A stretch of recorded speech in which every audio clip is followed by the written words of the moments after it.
আসসালামু আলাইকুম। পৃথিবীতে প্রতি বছর কোটি কোটি মানুষ ব্যবসা শুরু করে, কিন্তু পরিসংখ্যান বলছে প্রতি 100টি নতুন ব্যবসার মধ্যে প্রায় 20টি ব্যবসা প্রথম বছরেই বন্ধ হয়ে যায়। 5 বছরের মধ্যে হারিয়ে যায় প্রায় 50টি ব্যবসা, আর 10 বছর পর্যন্ত টিকে থাকতে পারে মাত্র 30 থেকে 35টি ব্যবসা। কিন্তু প্রশ্ন হলো, এমন কেন হয়? মানুষ কি ব্যবসা শুরু করার সময় ক্ষতির জন্য ব্যবসা শুরু করে? না না না, এরকম নয়। বরং প্রত্যেকেই সফল হওয়ার স্বপ্ন নিয়ে ব্যবসা শুরু করে, কিন্তু বাস্তবতা হলো অধিকাংশ মানুষ এমন কিছু ভুল করে যার কারণে ব্যবসা ধীরে ধীরে মৃত্যুর দিকে এগিয়ে যায়। অল্প পুঁজি দিয়ে ব্যবসা শুরু করে কেউ অনেক বড় ব্যবসায়ী হয়ে যায়, আবার কেউ বেশি পুঁজি দিয়ে ব্যবসা শুরু করে নিঃস্ব হয়ে যায়। প্রিয় দর্শক মণ্ডলী, আজ আমরা জানবো ব্যবসায় ব্যর্থ হওয়ার সবচেয়ে বড় কারণগুলো এবং কিভাবে এই ভুলগুলো থেকে বেঁচে যাওয়া যায় এবং ব্যবসাকে বাঁচানো যায়। আমরা অনেকেই অজান্তে বা জেনে বুঝে এই ভুলগুলো করে থাকি, তাই ব্যবসা টিকিয়ে রাখতে হলে অবশ্যই এই কথাগুলো মনে রাখতে হবে। তাহলে যে ভুলের কারণে অধিকাংশ ব্যবসা বন্ধ হয়ে যায় সেগুলো একটা একটা করে আলোচনা করা হলো। 1 নম্বর, ব্যবসা শুরু করে সমস্যার সমাধান করে না। অনেকেই কাউকে দেখে একটি ব্যবসা শুরু করে, কারণ সে ভালো ব্যবসা করছে, ভালো লাভ করছে, তাই সেও এই ব্যবসা শুরু করে। কিন্তু সে বুঝতে চেষ্টা করে না যে বাজারে আসল কোন পণ্যের চাহিদা রয়েছে এবং কোন বিষয়ে সমস্যার সমাধান প্রয়োজন।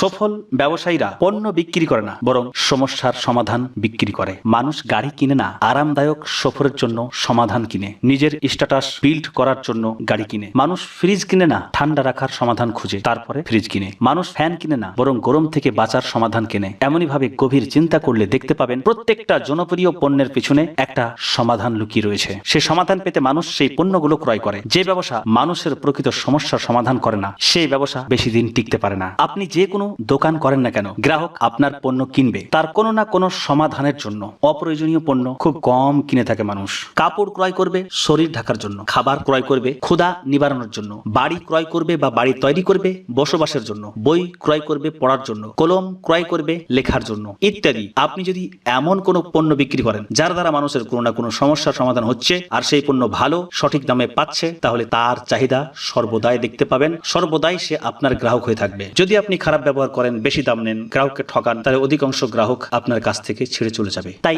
আপনি যে ব্যবসা করছেন সেই ব্যবসা মানুষের কোন কোন সমস্যার সমাধান করছে সেটা ভালো করে যাচাই বাছাই করুন, এবং কোন পণ্যগুলো মানুষের বেশি প্রয়োজন এবং মানুষ চাই, মার্কেটে বেশি জনপ্রিয়, সেগুলো নিয়ে চিন্তা ভাবনা করুন। 2 নম্বর, লাভের আগে বড় লোক হওয়ার স্বপ্ন। অনেক নতুন ব্যবসায়ী প্রথম দিন থেকেই বড় অফিস, দামি সাজসজ্জা, বড় দোকান এবং অপ্রয়োজনীয় খরচ শুরু করে দেয়। কিন্তু ব্যবসার প্রথম কাজ হলো যে অর্থ ব্যবসায় লাগানো হয়েছে তা থেকে লাভ বের করা। অনেক ব্যবসায়ী লাভের আগেই খরচের চাপে ঋণ নিয়ে বসে, ফলে তার ব্যবসা মারা যায়। 3 নম্বর, হিসাব না রাখা। একটি ছোট ব্যবসার সবচেয়ে বড় রোগ হিসাব না রাখা। অনেক ব্যবসায়ী জানে না মাসে কত টাকা বিক্রি হয়েছে, কত লাভ হয়েছে এবং কত ক্ষতি হয়েছে। ব্যবসা আবেগ দিয়ে নয়, সঠিক বুদ্ধি প্রয়োগ ও হিসাব দিয়ে চলে। যে ব্যবসায়ী সংখ্যা বোঝে না, হিসাব বোঝে না, সে নিজের ব্যবসার অস্তিত্ব বোঝে না। ব্যবসা বাঁচিয়ে রাখতে হলে পুঁজি এবং লাভ্যাংশ সঠিকভাবে হিসাব করতে হবে। লাভ্যাংশের কিছুটা আপনি প্রয়োজনে কাজে লাগাতে পারেন, আর বাকিটা অবশ্যই ব্যবসাতেই লাগিয়ে দিবেন। তাহলে আপনার ব্যবসা সহজে ডুববে না বা সহজে বন্ধ হবে না। 4 নম্বর, ব্যক্তিগত খরচ ও ব্যবসার টাকা এক করে ফেলা। অনেকেই ব্যবসার ক্যাশকে নিজের মানিব্যাগ বানিয়ে ফেলে। বাড়তি খরচ, কাল আত্মীয়কে সাহায্য করতে হবে তার খরচ, পরশু ব্যক্তিগত শখ, যা কিছু সব সেইখান থেকে পূর্ণ করে। তাহলে পণ্য বিক্রি করে সব টাকা এক জায়গায় রেখে সেই টাকাকে ইচ্ছা মতো খরচ করা মানে ব্যবসার মৃত্যু ডেকে আনা। ব্যবসার টাকা ব্যবসার জন্য, এটাই সফল ব্যবসায়ীদের অন্যতম নিয়ম। খুব বেশি প্রয়োজন হলে লাভ্যাংশের কিছু টাকা খরচ করতে পারেন, তবে ইচ্ছা মতো খরচ করলে ব্যবসা বাঁচাতে পারবেন না। 5 নম্বর, গ্রাহকের কথা না শোনা। ব্যবসার আসল বস আপনি নন, আপনার গ্রাহক। ব্যবসা ক্ষেত্রে গ্রাহককে প্রাধান্য না দিতে পারলে ব্যবসা দাঁড় করানো মুশকিল। অনেক ব্যবসায়ী মনে করে সে সব জানে, ফলাফল গ্রাহক চলে যায় প্রতিযোগীর কাছে। যে ব্যবসা গ্রাহকের অভিযোগকে গুরুত্ব দেয় না, সে ব্যবসায়ী ধীরে ধীরে বাজার হারিয়ে ফেলে। মানে গ্রাহক চলে যায় মানে তার বাজার নষ্ট হয়ে যায়। প্রথম থেকেই গ্রাহকের সন্তুষ্টি, গ্রাহকের মতামত, গ্রাহকের চাহিদার দিকে লক্ষ্য রাখতে হবে এবং তার সঙ্গে কমিউনিকেশনটা ঠিক রাখতে হবে, তাহলে এই ব্যবসা দাঁড় করানো সম্ভব। 6 নম্বর, অন্যদের কপি করা। কেউ একটি ব্যবসা করছে, দেখা দেখি আরো 50 জন একই কাজ শুরু করলো। একটি বাজারে সবাই যদি একই রকম ভাবে ব্যবসা করে, তাহলে গ্রাহক সব ডিভাইড হয়ে গেলে কম সংখ্যক গ্রাহক আসবে। সবাই তো একই রকম করছে, সবার কাছে একই পাওয়া যাচ্ছে, আলাদা কিছু করলো না, ব্যবসায়ী আলাদা কিছু যুক্ত করলো না, সে ব্যবসায়ী টিকে থাকতে পারবে না। যখন এমন হয়ে যায় একই দোকান একাধিক রয়েছে, তাদের মধ্যে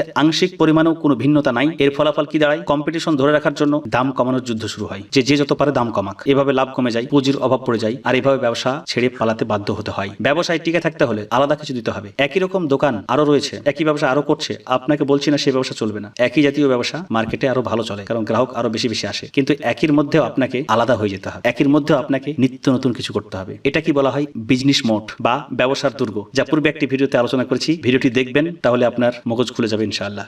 7 নম্বর, ধৈর্যের অভাব। অনেকে ভাবে ব্যবসা শুরু করলেই কয়েক মাসে সফল ব্যবসায়ী হয়ে যাবে, কিন্তু বাস্তবে সফল ব্যবসা করতে অনেক সময় লাগে। বড় বড় কোম্পানিগুলো একদিনে বড় হয়নি, ছোট একটি দোকান থেকে শুরু করে আজ বড় কোম্পানি তৈরি করে ফেলেছে। ধৈর্য ছাড়া ব্যবসা করা মানে গাছের শিকড় কেটে সেই গাছ বড় হওয়ার আশা করা। প্রিয় দর্শক মণ্ডলী, ব্যবসায় সফল হতে হলে আস্তে আস্তে আগে বাড়তে হবে, ধৈর্য ধারণ করতে হবে এবং সততা বজায় রাখতে হবে। 8 নম্বর, শেখা বন্ধ করে দেওয়া। এটা একটা বড় সমস্যা ব্যবসার ক্ষেত্রে। বাজার প্রতিদিন পরিবর্তন হচ্ছে, গ্রাহক পরিবর্তন হচ্ছে, প্রযুক্তির পরিবর্তন হচ্ছে, কিন্তু অনেক ব্যবসায়ী 10 বছর আগের চিন্তা নিয়ে ব্যবসা চালাতে চায়। কোনোভাবেই বাজার পরিবর্তনের সঙ্গে নিজেকে পরিবর্তন করতে পারে না, মানুষের চাহিদা অনুযায়ী পণ্য আপগ্রেড করতে পারে না। এই সমস্ত মানুষ মার্কেটে টিকে থাকতে পারে না। এর পূর্বে আমি নোকিয়া মোবাইল ফোনের উদাহরণ দিয়েছিলাম যে একসময় সমস্ত মার্কেটে ছেয়েছিল নোকিয়া, আজ তার নাম গন্ধ নেই। কেন? কারণ সে সময়ের সঙ্গে সঙ্গে দ্রুত পরিবর্তন হতে পারেনি, পরিবর্তন হতে গিয়ে অনেক দেরি করে ফেলেছিল, মার্কেট হারিয়ে গেছে। এমন হাজারো উদাহরণ রয়েছে, শুধু একটু চিন্তা ভাবনা করে দেখলে আপনি বুঝতে পারবেন। যে শেখা বন্ধ করে দেয় তার ব্যবসায় বৃদ্ধি বন্ধ হয়ে যায়, যে আপগ্রেড হওয়া বন্ধ করে দেয় সে মার্কেট হারিয়ে বসে। তাই প্রতিদিন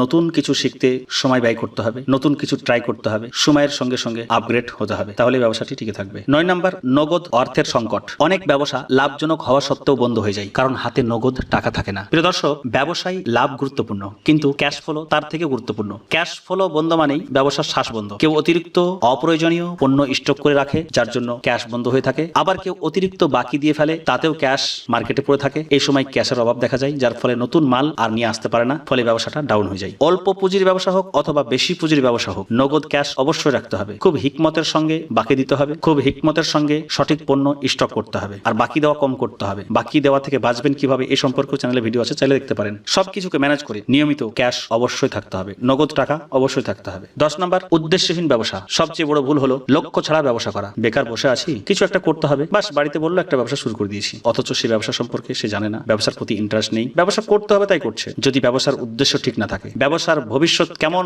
হওয়া উচিত সে সম্পর্কে কোনো পরিকল্পনা না থাকে, চিন্তা ভাবনা না করে, তাহলে সে টিকে থাকতে পারবে না। কয়েক বছর পর কোথায় পৌঁছাতে হবে, কয়েক বছর পর তার সঠিক গন্তব্য কোথায় হবে, এটা আগে ঠিক করতে হবে। নিয়াত হচ্ছে ইম্পর্টেন্ট। হাদিস শরীফের মধ্যে আছে, বুখারী শরীফের প্রথম হাদিস, নবী সাল্লাল্লাহু আলাইহি ওয়াসাল্লাম বলেছেন, ইন্নামাল আমালু বিন্নিয়াত ওয়াল অ্যাক্ট ডিপেন্ড আপন ইন্টেনশন। প্রত্যেকটা কাজ নিয়তের উপর নির্ভর করে। যার নিয়ত স্বচ্ছ হবে, যে নিয়তে কাজ করবে, আল্লাহ তাকে সেই জায়গায় পৌঁছে দেবেন। সফল ব্যবসায়ীরা প্রতিদিন শুধু কাজ করে না, তারা পরিকল্পনা করে। আপনাকেও উদ্দেশ্য ঠিক রেখে উদ্দেশ্য পূরণের লক্ষ্যে নিয়মিত কাজ করে যেতে হবে। যদি আপনি সমস্যার সমাধান করেন, হিসাব ঠিক রাখেন, গ্রাহককে গুরুত্ব দেন, ধৈর্য ধারণ করেন, নিয়মিত শিখে থাকেন, এই সমস্ত বিষয় যা কিছু আমি আলোচনা করলাম, এগুলো যদি করে থাকেন, তাহলে যে 10% ব্যবসা যেগুলো টিকে থাকে, সেই ব্যবসায়ীদের অন্তর্ভুক্ত আপনি হতে পারবেন ইনশাআল্লাহ। মনে রাখবেন, ব্যবসার সফলতা কোনো দুর্ঘটনা নয়, হঠাৎ সফল হয়ে যাবে এরকম ব্যাপার নয়, হঠাৎ কোনো ম্যাজিক হয়ে যাবে এটাও নয়। পৃথিবী হলো দারুল আসবাব, এখানে যে যেমন পরিশ্রম করবে আল্লাহ তাকে সেরকমই প্রতিদান দেবেন। ধৈর্য এবং ধারাবাহিকতা অবশ্যই বজায় রাখতে হবে, তাহলে সফলতা আসবে। প্রিয় দর্শক মণ্ডলী, অনেক কথা হলো। একজন ব্যবসায়ীর জন্য এই ভিডিওটি অত্যন্ত গুরুত্বপূর্ণ। এই যে পয়েন্টগুলো আলোচনা করলাম, হয়তো ভিডিওটি দেখলেন পরে ভুলে যেতে পারেন। খাতায় যদি সুন্দর করে নোট করে রাখেন মূল